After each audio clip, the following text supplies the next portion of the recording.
Hey guys, welcome. I'm here with Rileigh, an Etsy seller and I believe a mentor in the Printify Sellers Club. I met Rileigh last year, like the last year at Printify Amplified, and we got to talking, but I didn't get to hear her full Etsy story. So that's what we're here to share today. Welcome, Rileigh. Hi, I'm so happy to be here. Yeah, so for people who don't know you, don't know your story, could you give people some background and how you started, when you started, anything about you? Absolutely. So I've been selling on Etsy a little over 2 years now. I actually started Q4 of 2022. My partner and I were studying abroad in Japan my senior year of college, and we were super broke. Didn't speak a lot of Japanese, so I couldn't really get a job in Japan. So I was looking through TikTok for different side hustle ideas, and I came across print on demand. I had taken some graphic design courses in high school and had learned a little bit about Canva and different graphic design. So the idea immediately appealed to me, and I fell in love with the concept and dug right in and have been working on it ever since. That's awesome. And to be doing that you got to go stay in Japan for a long time. That's super awesome. So sorry, did you start it when you were in Japan or right after? No, when I was in Japan, we had been there about a month, and I had started my shop and worked on it all the time. That's amazing. Was there another side hustle you did before this one, or was this kind of like the first one you tried? Lots and lots. I've been hustling since I was probably 14 or so. I started Yeah. extreme couponing when I was 14 or 15, and my grandma used to drive me to different Dollar Generals around town. Um, I would buy coupons online, and then she would drive me, and I would sell bundles of laundry soap and household products to people in my hometown and different things like that through Facebook. I did flipping of little furniture and different things like that on Facebook. But no, I did different side hustles, but this is the first business that I've ran. Yeah, that's kind of like me. I did a bunch of little things, even from a kid. The minute I could get babysitting, I was like, okay, I'm gonna go to every neighbor and be like, let me see your child, let Yeah. me babysit your child. Yeah, tried drop shipping, didn't work out. I had a pet portrait business for a bit, but it was never enough to really bring in crazy amount of life changing money.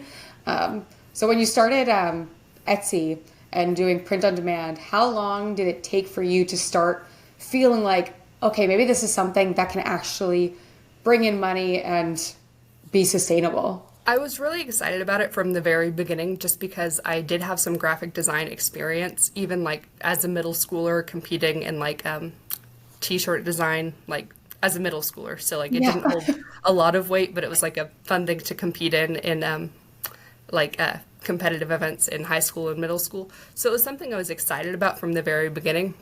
But it took me around 8 months to kind of get my footing and everything.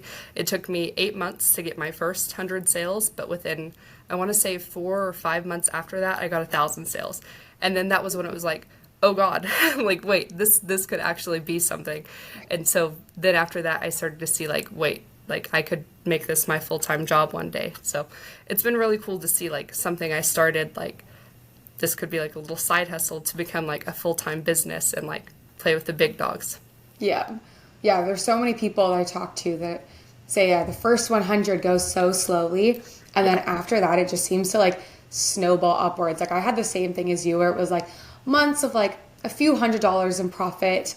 And then there was just 1 month where I had a major skyrocket, and it kind of just stayed up after that. For you, was it one listing that did really well that caused that major rise? Was it a niche that you found, or what do you think caused that? So when I started in the beginning, I went way, way too broad. So I think kind of everyone does, but I started with the mom shirts and the teacher shirts and the nurse shirts. And then I realized everyone does that. And I'm competing against millions of other sellers. And as a new shop that didn't really know a whole lot about design, it's really hard to stand out in those niches. So then I flip-flopped and I went way too specific. And I did that for way too long. And so I started making some sales, and this was while I was still in Japan. But I was in niches where I was the only one selling in those niches, which is why I was getting those sales. But they were 50 people tops looking in those niches. So the Yeah. demand just wasn't there. But once I found that middle ground where there's demand for those niches, and yes, there's competition, but at that point I had learned how to design. So I know how to design for those, and I learned the research part of it, which was really the game changer for me. Finding that competition of the right demand where there's people actively searching for those projects, but having the confidence to know, like, even though there's competition, I can still stand out from the competition because I know how to design. Then I really like found my like middle ground there. Yeah, that was kind of my experience too. Like, yeah, I think my first, I did exactly what you did. Started with like nursing because everyone does nursing and mom shirts, and I'm not a nurse or a mom, so I have no inside like jokes. It's funny, it's just what like everyone goes to. Yeah. And then the minute I first like focused on one niche that was super specific. Back in the day, it was breath work. I was super into doing breath work. Yeah. Creating shirts for that. What you mentioned too, super niche. So it's not like I'm going to make life-changing sales with them, with that. But they were my first sales and my first bestseller.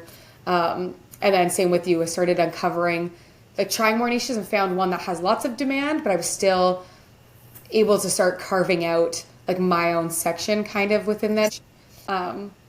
Do you have an example of some of the types of niches that you first started off with the stores, or examples so that people have an idea of what types of niches you were in at the beginning? Yes, so I really found my footing whenever I got into different careers and different hobbies, because I think a lot of things that people miss about print on demand is that it can be really scalable. So what helped me was finding careers that I could get into and scale into. I found a lot of success with different medical careers because I realized that they all kind of aligned within themselves, and I could find one design that I really liked and then scale it to 5 or 6 different careers that were similar, that they were all within the medical field, but then scale them across different careers that all were kind of adjacent to each other. Yeah, I think that's something huge that people miss that at the beginning I didn't do either. Like when I tell people like, try to get up 50 designs quickly, and people are like, I can't come up with 50 designs. But if you just like come up with a good design and you find it works, and then you can apply it to a bunch of niches. Like that's what I do all the time. A lot of times when I'm trying to come up with a new design, I'm going through all my other selling designs to find, okay, which one can I kind of like flip it a little to appeal to a brand new like group of people. And that saves so much time. I like to do like design sessions where if I'm going to sit down and design, I'm not going to make one design because that feels really inefficient, but I'll sit down and I'll make 10 designs across 5 adjacent niches or 5 similar niches. So if that's in the like medical career field, I'll find 5 niches that are not necessarily low competition, but around 10 to 15,000 competition and high demand. So I want at least 1,000 monthly searches if I can find that. Those are kind of numbers always change, and the different tools use different APIs and everything. But those are the numbers I like to shoot for. So 5 niches within that, and then 10 to 15 designs if I can. And that's 50 to 75 listings, easy right there. And then if you put that on a t-shirt and a sweatshirt, then that's 100 to 150 listings right there. So. Yeah, that scales up so much so fast. Like, yeah, I've told people like I have 1,000 listings, and they're like, I'll never get to there. Like, you'll be surprised. Like, you're really surprised how fast you can start. You're like, oh, maybe I can just flip this a little bit, change this word. Maybe someone wants this on a sleeve. Maybe someone wants this as a back print. So I'm just like trying different variations, but always based in research. That helps, guys. You have to kind of do your research first. Exactly. But it really is a numbers game. And once you figure out how to do it, once you figure out like the formula to create the best-selling niches, there's no reason why you wouldn't make 100 of those. But it's all about figuring out how to make those best-selling niches, and it really is about the research. Like you have to figure out what the trends are. You have to figure out what the customers want. But after that, you just do it again and again and again, and make $1 million. Not $1 million.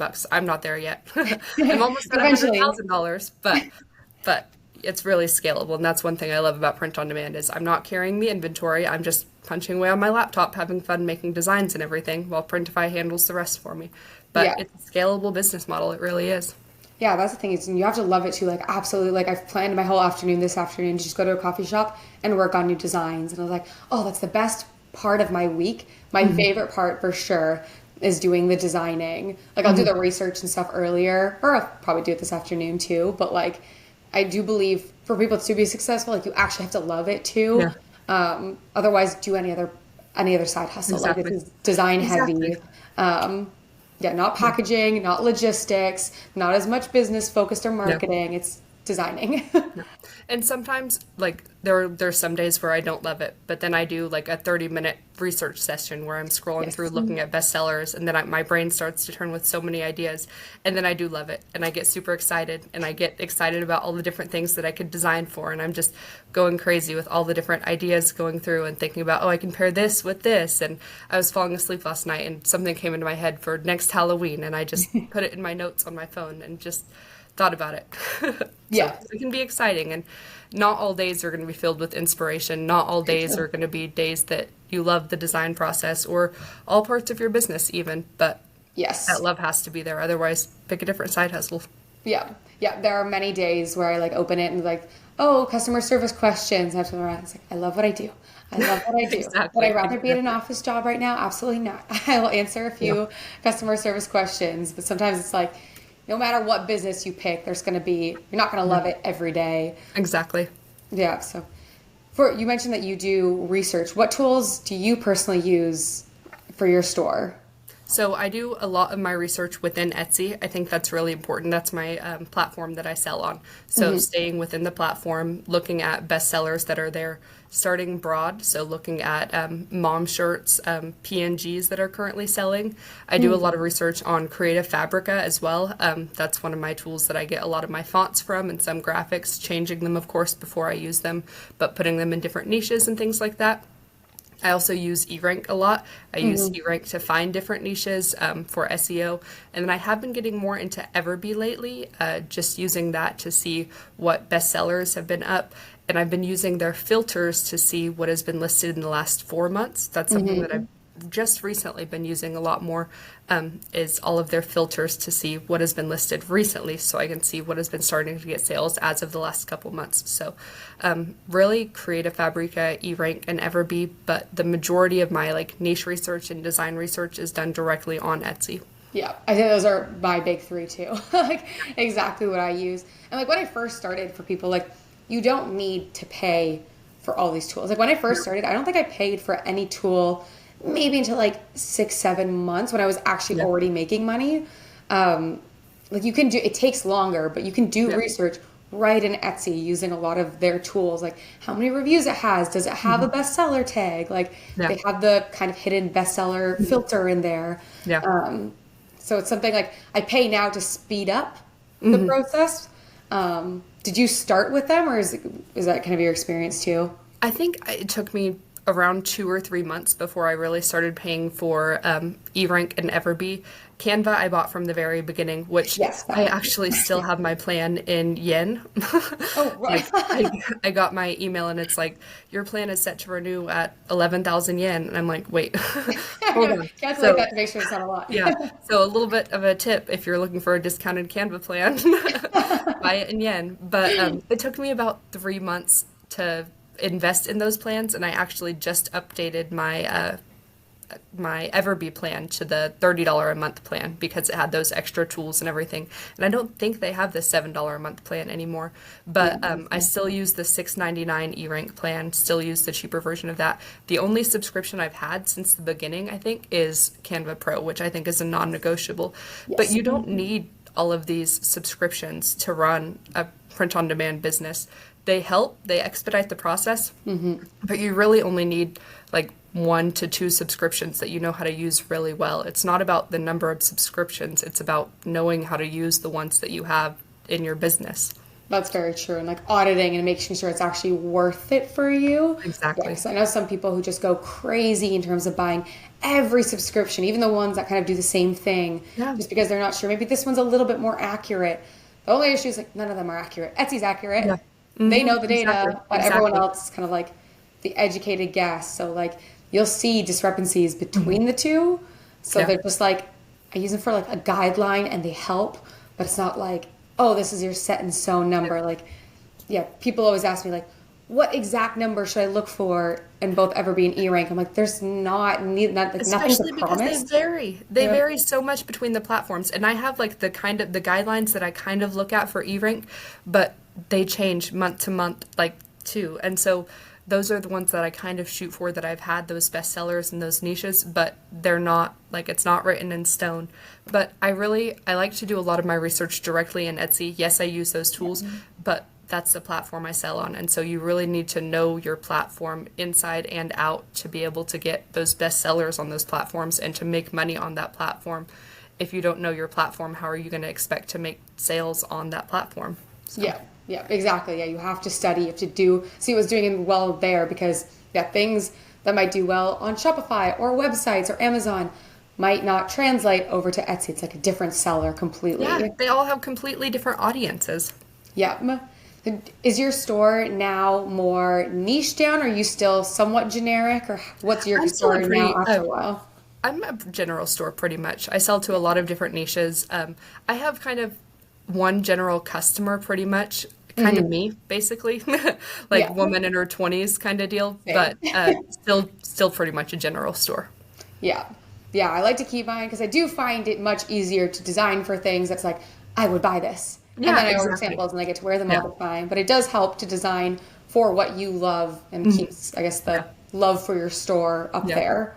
One of my favorite parts of this business is designing and finding all the different niches to design for. Yeah. And so I really I stick to the same kind of product types. Sometimes I'll find new product types that I get excited for, but the same design style is where I keep the cohesion across my store, the same product types for the most part. But I add niches that are cohesive across, I stick to the same style of niches kind of now, but the same design style, the same customer base, the same product types, but I add different niches as the season goes on. Still building in those same niches that I've seen success with, but definitely still a general store for sure.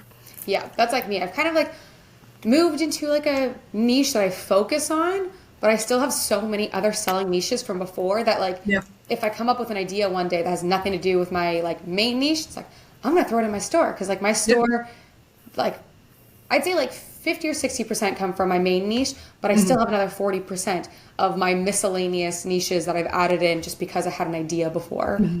Yeah, I've done the math actually. I put it all in an Excel sheet. I'm a huge data nerd, which I think really helps. Data does not lie. So I took and I laid it out. I said, this is how many listings I have, which is kind of nuts if I think about it. I've done thousands of listings with thousands of expired listings. Whole nother story. But doing the math, this is how many listings I have, this is how many niches they're in, versus this is how many sales I've had, this is how many sales each of the niches have been in, and then following that data. This is how many sales I've gotten from this niche. This is what percent of sales that those niches have come from, and then following that. If 50% of my sales have come from one niche, why am I not designing more in that niche? And then following that and adding on to that. And then finding adjacent niches. If teacher sales are where most of your, if the teacher niche is where most of your sales have come from, design more in teacher things, or other school adjacent niches. So principal, things like that, making group listings, just adding onto it and really doubling down. Because if you've already seen success there, that customer base is already in your store. Your store is already audited for that kind of success. So really just doubling down and adding more.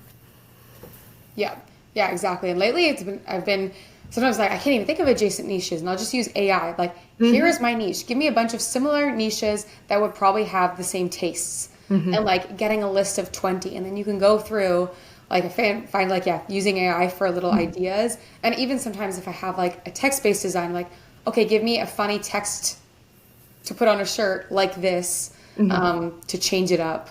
Oh, I know. ChatGPT has become my best friend lately. Yeah, same. I spend way too much time on ChatGPT, literally all the time.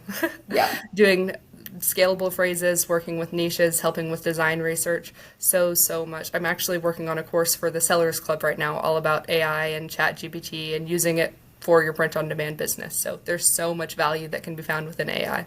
Yeah. Do you find you use it most to come up with new t-shirt designs, or is it kind of all over for your store? I really use it as a personal assistant.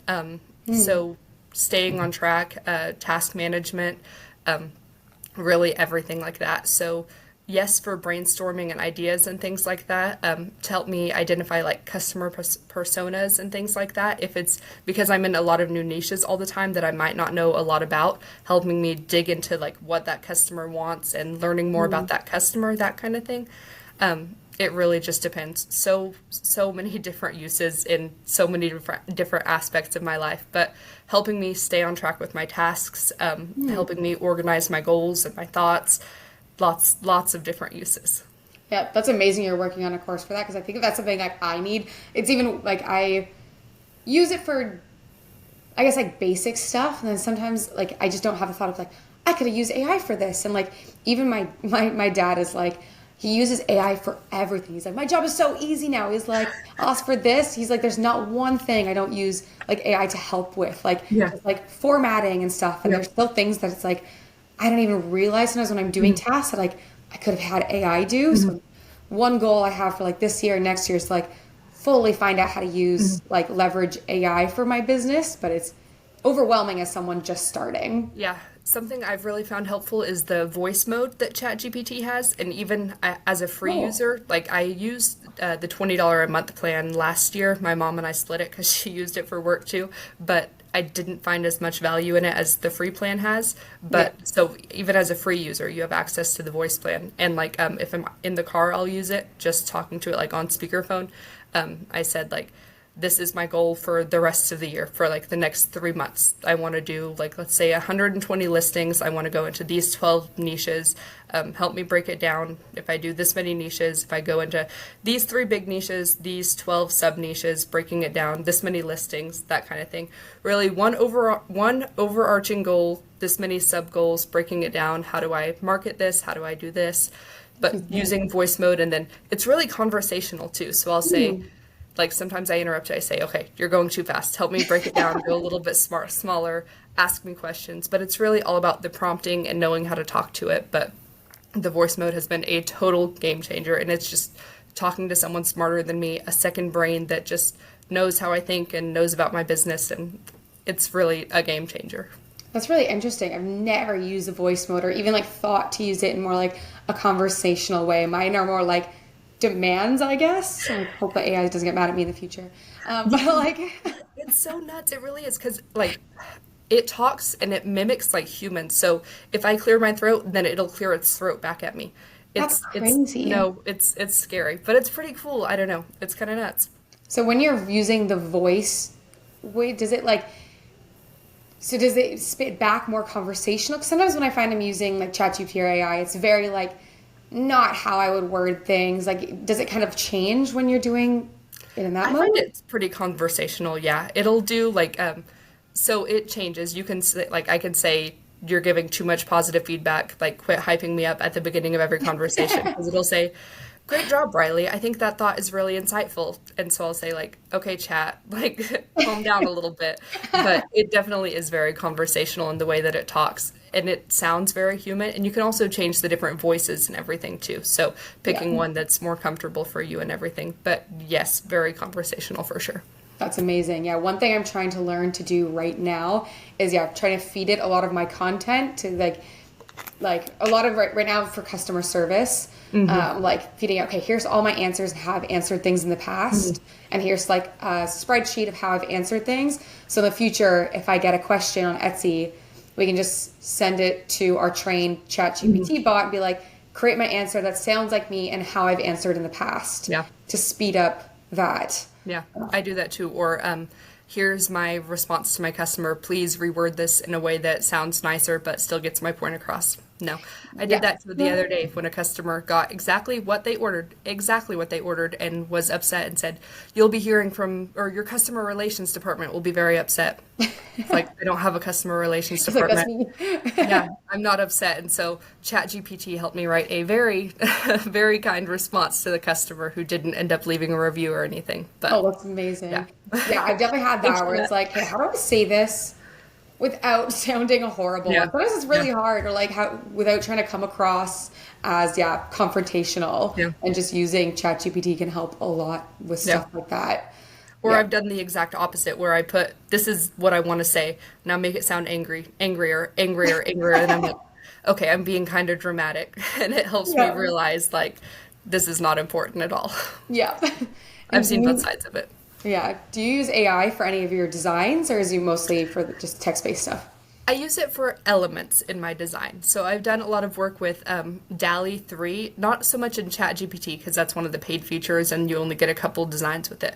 Yeah. But I'll use it to help write prompts for DALL-E 3, using it as elements in the design. So not so much the whole design, but like if I'm making, let's say, a teacher shirt and I want like a specific kind of apple, then I'll use it to make an apple for the design. Yeah. It's really bad at text right now, which I'm hoping that's something that 2025 that it'll completely improve on. Yeah. But as elements of the design, Kittle's AI is also getting better at that. Yes, I've it is. used Kittle's AI features a little bit to work on that. I've also used it if I'm making mock-ups and I want like the background to be something specific to appeal to that niche, then I'll use ChatGPT to help write a prompt for the background of a mock-up, and then I'll put that like behind one of Printify's mock-ups, or if I buy just a flat lay mock-up off Etsy or Creative Fabrica, then I'll put it behind the background of that. I've also played with Ideogram a little bit. Their text feature is so much better than DALL-E 3's, and it just does text so much better, and that works with the designs a little bit. But for the most part, just really phrases and things like that. I love the design process, and so that's not something I sort of want to outsource to AI. I just really do that on my own. But sometimes for design ideas, like working on scalable phrases, or if it's a customer base I don't know too well, just phrases for designs and things like that. But more so like the personal assistant side of things. Yeah. I use it for like write me puns for this niche, Yeah. or like, but yeah, same. I use AI when it's like, hey, I can't find this element. I need a silhouette, but sometimes like it can take just as long and just as like infuriating. I was trying to create like something on Midjourney the other day. I was like, this should be so easy, and I could just not figure out the prompt. It just kept adding other stuff to it. Like, come on, please. What ChatGPT does whenever I ask for help writing a prompt, it says, with the essence of, and I'm like, DALL-E 3 doesn't know how to do the essence of things. Like, that's a terrible prompt instruction. Yeah. Like, no, goodness. But I really like the design process of things, and getting it from my brain to, like, my computer is easier whenever I'm working on it versus getting my brain into a prompt on my computer, if that makes sense. And I think that is like the upside too. Like, I feel like you need to know graphic design without AI to even make a good AI design. Just because I've seen so many people who have obviously never done graphic design, and if they run right to AI, and it's like, it's a good design, but it's not something that would sell on a t-shirt. And I think that's something that a lot of people are missing as we see a new wave of AI in print on demand. AI is a tool, just like Creative Fabrica is a tool, Everbee is a tool. AI is not something that can run your print on demand business for you. Yes. You need to have knowledge of all of these things before you start to use AI to run on your print on demand business. You can't use AI to create your designs if you have not done design research, if you do not know how to edit these designs after you make them. You cannot use AI to write all of these phrases for you if then you do not know how to design for all of these phrases. You cannot use AI to write a list of niches and then make designs for all of these niches if you have not vetted these niches with all of the data and done all of the research to make sure that these niches will sell. Yeah. You cannot just jump into it and use AI and say that you're running your business with AI if you do not know how to run your business without AI. It is a tool in your toolbox. It is not meant to replace you in your business. Yeah, exactly. Like, I'm trying to learn right now how to use AI to write emails, but like, I work with a business coach, and he's like, we are not getting any help with emails until we know how to do emails. Like, I absolutely hate emails, but I sit there and I write them every afternoon. Yeah. And then he's like, once we can nail these down and you can do it, then we can start using the tools or getting someone to help with them. But it's very important for you to learn the beginning. Otherwise, you're leaning on a crutch and you might just be putting up stuff that's not going to work, and then you wonder why you get no sales. Exactly. Like, especially because I want my, like, if I'm using ChatGPT to, like, help me write something, I want it to represent my brand voice. Like, a lot of people use ChatGPT to help write SEO. I have never found that useful. Like, me either. I use no AI for my titles or tags, and I've seen so many people that do, and I'm like, that's not going to do it's you not anything. well researched. Your description needs to be well researched. You need to be looking at best-selling descriptions of like all of the bestsellers across shops that are doing 6 figures all the time. and then you need to pull from those descriptions to see. If you just have ChatGPT write your description, it's going to be trash. Yes. But I like to use AI to help write things sometimes, but I need it to be representative of my brand voice, like of my talking all the time, which means I have to know how to write. I have to know what my brand voice sounds like.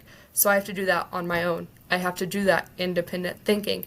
And I think a lot of people are missing that step. So at what point in the future are we going to get to that where no one does that independent thinking?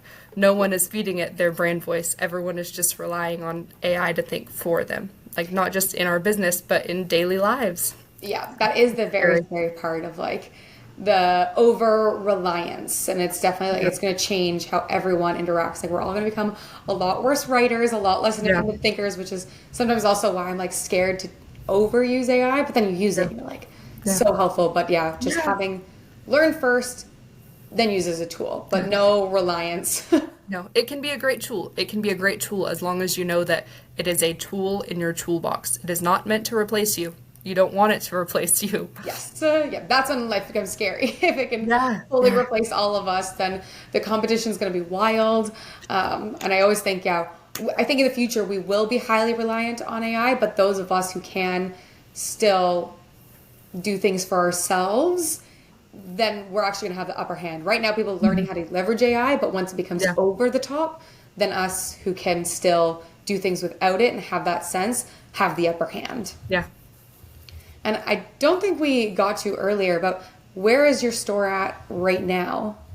I'm getting close to hitting 6 figures, which I'm still very excited about. Amazing. My goal was by the end of the year, but I'm thinking it'll probably be January of 2025, which will be a very exciting way to ring in the new year. Yes. But almost at 6 figures, I'm in the top 5% of Etsy sellers on eRank, which I'm very excited about. But getting really close to that 6-figure mark. So And do you have a plan in the future? Do you want to quit your job? Like, what are your goals kind of with print on demand?